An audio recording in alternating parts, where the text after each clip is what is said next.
घूंघट में मॉडर्न बहू। कार्तिक बेटा, ये तू क्या कह रहा है? तू एक पढ़ी लिखी मॉडर्न लड़की से शादी करना चाहता है, पर तू जानता है ना मैं रीति रिवाज में कितनी पक्की हूँ। अगर वो इस घर में सामंजस्य नहीं बिठा पाई तो क्या होगा? नहीं, तू उससे शादी मत कर। हाँ भैया, माँ बिल्कुल ठीक कह रही हैं। ऐसा नहीं हो सकता माँ, हम दोनों एक दूसरे से बहुत प्यार करते हैं और मैं उसके अलावा किसी से शादी नहीं करूंगा। आपको ये रिश्ता मानना है तो मानिए, वरना मैं कोर्ट मैरिज कर लूंगा। नहीं कार्तिक, ऐसा मत बोल। तू मेरा इकलौता बेटा है। ठीक है, उससे शादी कर ले तू। मैं पंडित जी से शुभ मुहूर्त निकलवाती हूँ। ऐसा कहकर वीना पंडित जी से शादी के शुभ मुहूर्त निकलवाती है, जिसके बाद कार्तिक अपनी गर्लफ्रेंड राधिका से शादी कर लेता है, जो कि मॉडर्न जमाने की अतरंगी अमीर लड़की थी। उसे घर का काम करना भी नहीं आता था। अब क्या होगा वीणा का, ये जानने के लिए कहानी में आगे बढ़ते हैं। वीणा अपनी मॉडर्न बहू को चावल का कलश गिराने के लिए कहती है, तो वो जोर से कलश में पैर मारती है, जिससे रीना का सर फूट जाता है। अरे राम रे, अरे मोरी मैया, फोड़ दिया मेरा सर, नई बहू ने फोड़ दिया रे।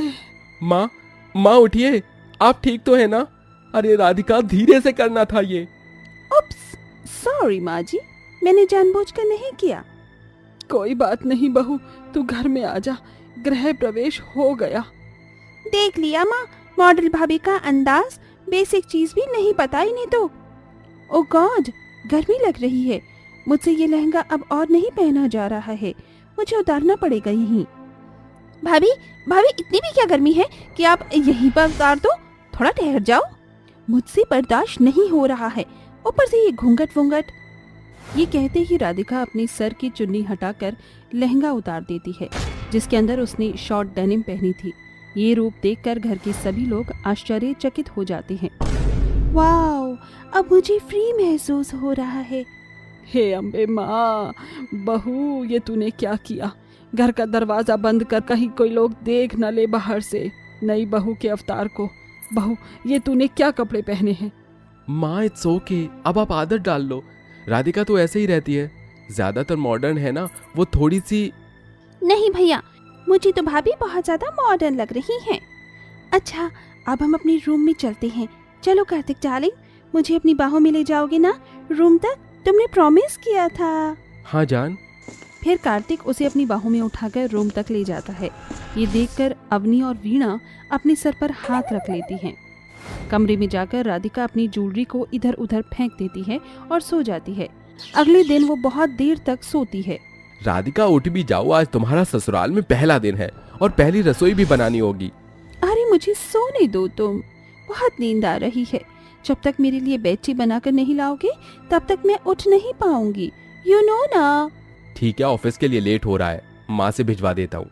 कार्तिक अपनी माँ को ये कहकर निकल जाता है। फिर सास वीणा चाय बनाती है। सोचा था बहू करके देगी, लेकिन नहीं, उल्टा ही हो गया। बेटा मुझे हुक्म करके गया है अपनी बीवी के लिए। अरे माँ, ये आप क्यों बना रही हो? यहाँ तो आज नई भाभी को होना चाहिए था ना। होना तो चाहिए था, पर तू जानती है ना तेरी भाभी मॉडर्न है, उसकी आंख नहीं खुलेगी जब तक मैं उसको चाय ना पिला दूं। वाह, गजब की पत्नी लाए हैं भैया भी। इसके बाद सास राधिका को जगाकर चाय देती है। थैंक यू माँ जी, मुझे चाय देने के लिए। आप ऐसे ही रोज करना। आज तुम्हारा ससुराल में पहला दिन है, पहली रसोई का खाना भी तो बनना है। उठ भी जाओ, अब तैयार होकर आ जाओ, और घूंघट जरूरी है। ओके माँ जी। फिर राधिका चाय पीकर रेडी होती है। उसे साड़ी पहननी आती नहीं थी, इसीलिए अपनी शॉर्ट ड्रेस पहनकर तैयार होती है। उफ, माँ जी ने घूंघट करने के लिए कहा था, पर मेरे पास तो कपड़ा है ही नहीं। स्कार्फ रख लेती हूँ सिर पर। राधिका सिर पर छोटा सा स्कार्फ पहनकर रसोई में मैगी बनाती है। अभी आपको खाना बनाने में और कितनी देर लगेगी? जल्दी आइए ना, पेट में कुत्ते बिल्ली कूद रहे हैं। आ गई बस, टनटना। देखिए मैंने क्या बनाया है। भाभी, ये तो एक ही चीज है, वो भी मैगी। रसोई में ये कौन बनाता है? हलवा पूरी बनाता है ना। वो सब छोड़ बहू, तूने ये कपड़े क्या पहने हैं और ये सर पर रुमाल रखकर क्यों आई है? साड़ी कहाँ है तेरी? ओफो माँ जी, जानती हो ना मैं मॉडर्न बहू हूँ, साड़ी मुझसे पहननी नहीं गई, फिर भी मैंने ट्राई किया, नहीं आई बांधनी तो मैंने अपने कपड़े पहन लिए और अपने घूंघट करने के लिए कहा था आपने, तो मैंने घूंघट भी कर लिया। हे भगवान, किस्मत ही खराब है, कुछ कह भी नहीं सकती। मैं वो सास हूँ जो बहू के घूंघट करने पर भी ना खुश हूँ। इस मैगी से पेट नहीं भरेगा, कोई बात नहीं, पर तू खाना बनाना सीख ले। जी माँ जी। फिर सब वही नाश्ता करते हैं। सास बहू को रसोई में खड़ी करके खाना बनाती है और कहती है, बहू, तुझे अभी कुछ भी बनाना नहीं आया होगा, कोई बात नहीं।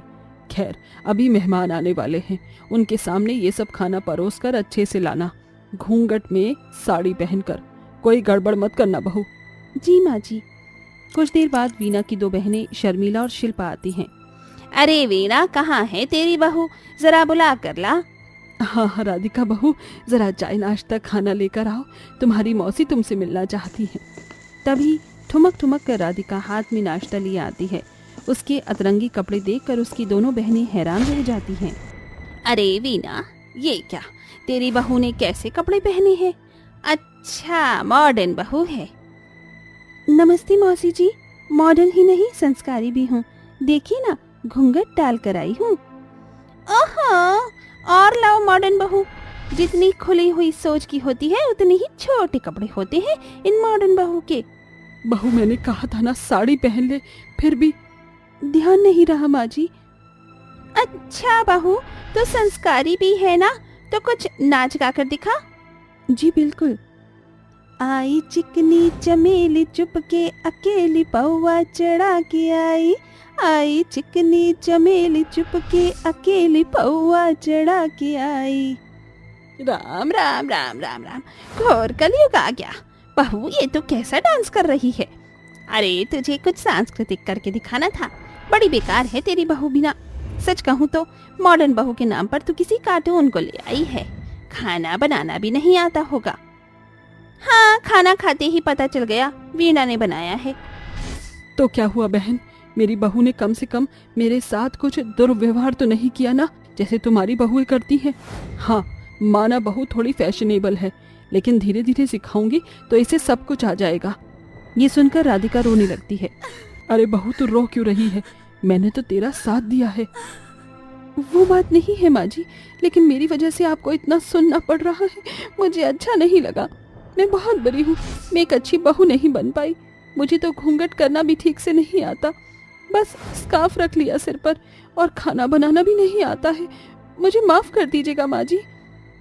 अरे मेरी पकली बहू, मैं तुझे सब कुछ सिखा दूंगी, साड़ी पहनना भी। तू इतने साफ दिल की है, कम से कम तू बाकी घमंडी बहू की तरह तो नहीं है ना, जो अपनी सास को सुनाती है।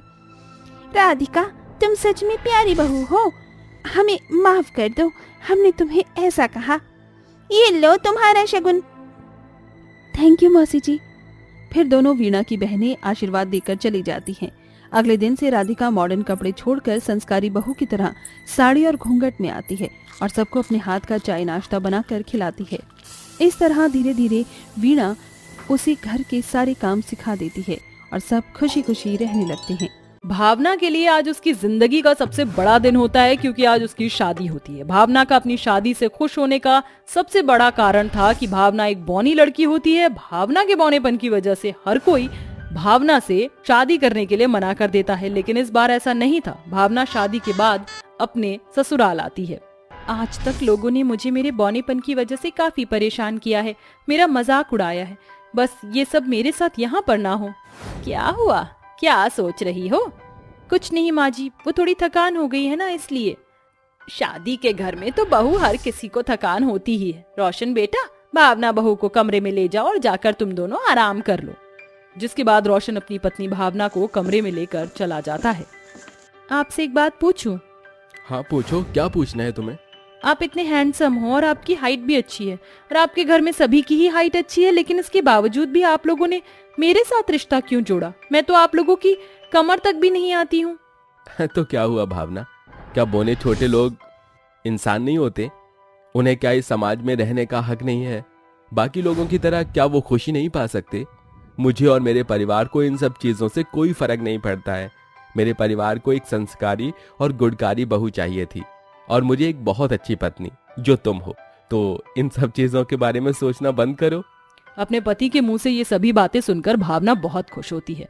भावना के ससुराल वालों का बर्ताव भावना के साथ हमेशा ही अच्छा रहता है। वो उसकी छोटी छोटी चीजों की हमेशा मदद किया करते थे और हमेशा उसको अपनी बेटी की तरह ख्याल रखते थे। भावना के दिन ऐसे ही हंसी खुशी से बीत रहे होते हैं कि तभी भावना को पता चलता है कि वो प्रेग्नेंट है। भावना की प्रेगनेंसी की खबर सुनकर उसके ससुराल वाले बहुत खुश होते हैं। भावना, आज मैं बहुत ही ज्यादा खुश हूँ। तुमने मुझे आज जिंदगी की सबसे बड़ी खुशी दी है। मेरी बहू को किसी की भी नजर ना लगे। बहू, अब से तुम घर का कुछ भी काम नहीं करोगी, सिर्फ आराम करोगी। भावना की सास और उसका पति भावना का बहुत अच्छे से ख्याल रखते हैं। ऐसे ही समय बीतता रहता है और भावना की डिलीवरी का टाइम आ जाता है। भावना 2 जुड़वा बच्चों को जन्म देती है, जिससे पूरे घर में खुशियां ही खुशियां होती हैं। धीरे धीरे समय बीतने के साथ भावना एक और बच्चे को जन्म देती है। भावना अपने तीनों बच्चों का बहुत ज्यादा ख्याल रखती है और बहुत ज्यादा प्यार करती है। भावना के बौनेपन की वजह से किसी को भी कोई परेशानी नहीं थी, लेकिन अपनी माँ के बौनेपन की वजह से भावना के तीनों बच्चों को बहुत ज्यादा परेशानी होती है। अरे बच्चों, तुम तीनों आज खेलने नहीं गए क्या? तुम तीनों की तबीयत तो ठीक है ना? हाँ माँ, हम आज के बाद बाहर खेलने नहीं जाएंगे। लेकिन क्यों बेटा? ये तो तुम्हारी खेलने कूदने की उम्र है। अगर तुम इस उम्र में खेलोगे कूदोगे नहीं तो कब करोगे? माँ, हम सिर्फ आपकी वजह से बाहर खेलने नहीं जा सकते। आपके बौनेपन की वजह से हमारे सारे दोस्त हमारा मजाक उड़ाते हैं। वो सभी कहते हैं कि ऐसा लगता है कि तुम अपनी माँ के साथ नहीं बल्कि अपनी कोई छोटी बहन के साथ आ रहे हो। आपके बौनेपन की वजह से सब हमें चिढ़ाते, इसलिए आज के बाद हम आपके साथ कहीं भी बाहर नहीं जाएंगे। आपकी वजह से कोई भी हमारा दोस्त नहीं बनता है। अपने तीनों बच्चों की ऐसी बातें सुनकर भावना की आंखों में आंसू आ जाते हैं। दूर खड़ा रोशन भी अपने बच्चों की सारी बातें सुन लेता है, जिसके बाद वो गुस्से में कहता है, दक्ष, नील, कबीर, क्या यही तमीज सिखाई है हम लोगों ने तुम लोगों को कि बड़े से कैसे बातें करनी चाहिए? भावना माँ है तुम्हारी और अपनी माँ से कोई इस तरह बात करता है क्या? रहने दीजिए, अभी बच्चे हैं, जब बड़े हो जाएंगे तो खुद ब खुद समझ जाएंगे। भावना के तीनों बेटे भावना के बौनेपन की वजह से भावना के साथ कहीं भी बाहर नहीं जाते थे। जैसे ही वो तीनों बाहर निकलते हैं तो सब उनका मजाक उड़ाते हैं, इसलिए अब वो ना ही बाहर अपनी माँ के साथ कहीं जाते और ना ही घर में सही तरीके से अपनी माँ से बात करते। लेकिन भावना अपने तीनों बेटों का हमेशा अच्छे से ख्याल रखती और उन्हें बहुत प्यार करती। भावना का परिवार एक मिडिल क्लास परिवार होता है, जिसके बाद भी भावना अपने बेटों की छोटी से छोटी ख्वाहिशों को पूरा करती। ऐसे ही समय बीतता रहता और भावना की तीनों बेटे अब बड़े हो जाते हैं। दादी, पापा, हम कॉलेज जा रहे हैं, आज हमारा एग्जाम है। बेटा, अपनी माँ के हाथ से दही शक्कर तो खा कर जाओ। भावना जैसे ही अपने बेटों को दही शक्कर खिलाने जाती है तो अपने बेटों के लंबे होने की वजह से भावना को उन्हें दही शक्कर खिलाने में काफी परेशानी आती है। आप रहने दो, जब तक आप हमें दही शक्कर खिलाओगी तब तक हमारा एग्जाम निकल जाएगा। आप ये क्यों भूल जाती हो कि आप बोनी हो और आप हम तक नहीं पहुंच सकती? इतना कहकर तीनों बेटे एग्जाम देने के लिए निकल जाते हैं और ममता की आंखों में आंसू आ जाते हैं। ममता हमेशा अपने बच्चों के प्यार के लिए तरसती, लेकिन नील, दक्ष और कबीर को इस बात से जरा भी फर्क नहीं पड़ता था। ऐसे ही समय बीतता रहता है और एक दिन, पापा, आप लोग आज नाइट आउट के लिए बाहर जा रहे हैं तो हमें से कोई भी आज घर पर नहीं रहेगा। क्या नाइट आउट के लिए? बेटा, तुम तो आजकल का माहौल जानते हो ना, कैसा चल रहा है। तो इसका मतलब ये है कि हम लोग घर से बाहर निकलना ही छोड़ दें? बेटा, मैं जो भी कहती हूँ तुम लोगों की भलाई के लिए ही कहती हूँ।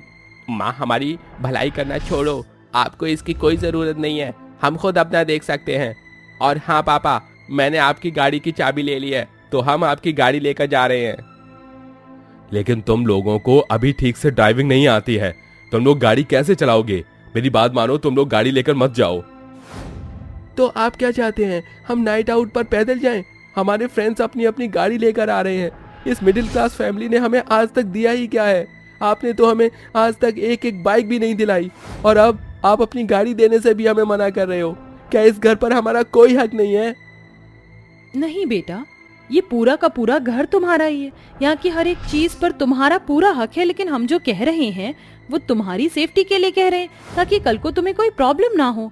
नील, दक्ष और कबीर में से कोई भी भावना की और रोशन की बात नहीं मानता है, जिसके बाद तीनों भाई चाबी लेकर निकल जाते हैं। ड्राइविंग ठीक से ना आने की वजह से तीनों भाइयों का एक्सीडेंट हो जाता है, जिसमें तीनों का काफी ब्लड लॉस होता है, जिस वजह से उन्हें हॉस्पिटल ले जाया जाता है। जब इस बात की खबर उनके घर वालों को चलती है तो भागे भागे सब हॉस्पिटल आते हैं। डॉक्टर, मेरे बेटे ठीक तो है ना? उन्हें ज्यादा चोट तो नहीं लगी ना?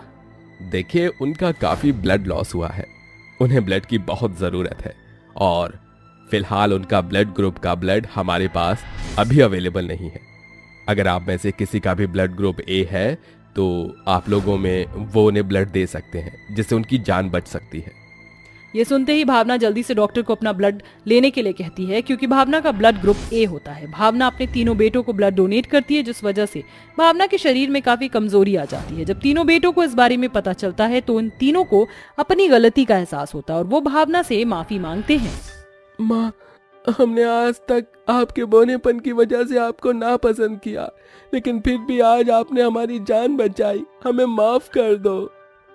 माँ, मुझे भी माफ कर दो, आज के बाद हम कभी भी दोबारा ऐसा नहीं करेंगे। अपने तीनों बेटों को अपनी गलती का एहसास होता देख भावना उन्हें माफ कर देती है, जिसके बाद अब तीनों बेटे अपनी माँ के साथ बड़े ही प्यार से रहते हैं।